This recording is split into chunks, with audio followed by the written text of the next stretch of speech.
define it. Tradition. It's a camaraderie, friendship, and relatives, and we do it because we have the responsibility to keep it going.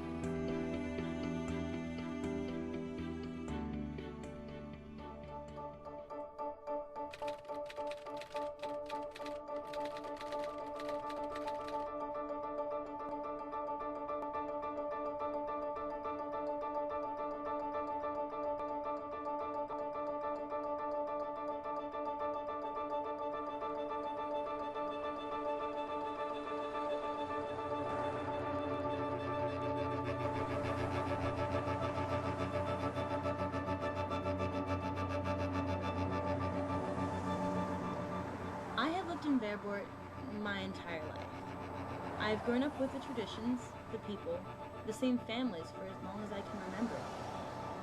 My ancestry traces back to an original settler, John Spearing, who arrived in Verboort with his wife and family in December 1876 from Holland. Since then, my bloodline has lasted from generation to generation in the Verboort community, attending Mass every Sunday morning, socializing at church picnics under the mighty sequoia trees, and receiving an education at Visitation of the Blessed Virgin Mary Grade School. When telling someone you live in Verboort, you usually receive a blank stare because not many people know about our little Dutch community. But it always rings a bell when you say, you know, home of the Verboort annual sausage and sauerkraut dinner? What is it about Verboort that makes a sausage and sauerkraut dinner such a success? This is a one-all in the Archdiocese, and yet is able to do something that other parishes can't do. Parishes 5-10 times larger keep a Catholic school going with their commitment to Catholic education. Aunt Maggie Van Dyke started serving. The community would just get together and eat, and it got bigger and bigger and bigger, and they started selling tickets, and it's tradition, and I think it's important. We all have to have that.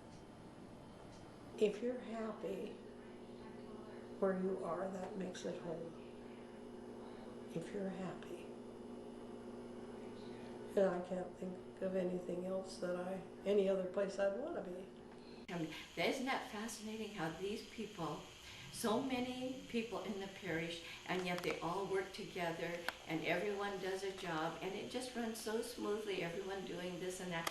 And and the children, they get so excited. They look forward to being mature enough that they get to wrap the silverware or wash the dishes or that they get to have a part. They get to take their hours. I think everyone's very proud that they have a part to be in the program. Something special here in a little Dutch community. To make the dinner, you need ingredients.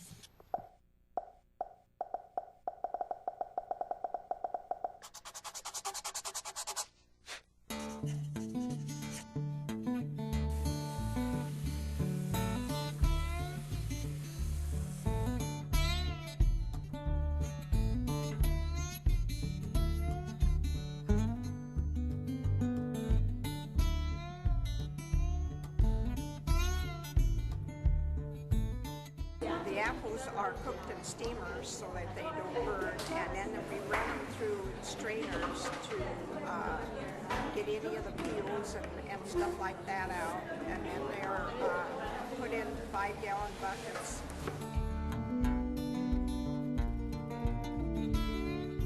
So what are you doing here? What we're doing is we're playing. Playing? Playing with what? We're playing applesauce. If we just had some pork chops to go with this, we'd be in business.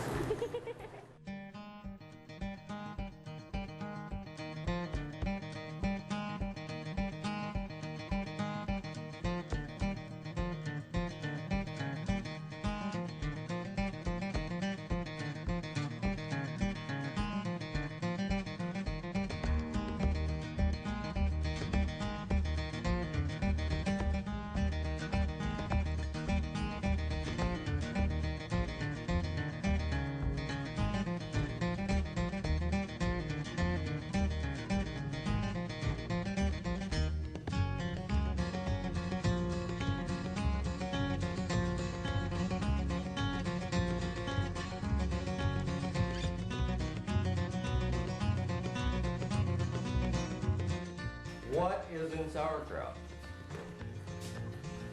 We have cabbage and salt. What else? That is it. Cabbage and salt. And it ferments. It ferments for 6 weeks. We use large barrels. And after that, it is ready to go. You can can it, you can freeze it. This stuff lasts forever. You know, the first sauerkraut I sold, I remember a gal gave me $100 bill. She just got off a Tri-Mint bus or a Greyhound bus. Gave you $100 bill. Then we were selling the sauerkraut for 2 bits a container. And she gave you a $100 bill. She just wanted sauerkraut. Oh, and our Pam's person needs to try this. That is good stuff. That is good stuff. Most of our produce is grown here in Oregon. This includes the cabbage for the sauerkraut and the apples for our home-style applesauce.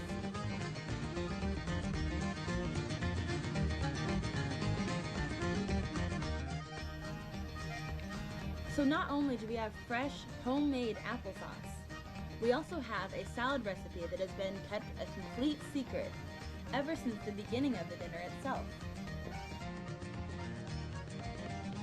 Oh, I remember when I was in the 8th grade, and you know, we went over to what's called the Forster's Hall, and we had one of those meat grinders, and then they put the casings on it, and you sit there and you ground that meat into those casings by hand. Can you imagine how many? You know, of course, we didn't have as many people coming to dinners in those days, but we had a lot. But it was nice. It was important to us. Oh, in the sausage plant, it's interesting. It just seems like it doesn't have quite the homey style of when we were home, and you know, we just used our little smokehouse. But you know, I'm very happy that I lived in those days and in these days.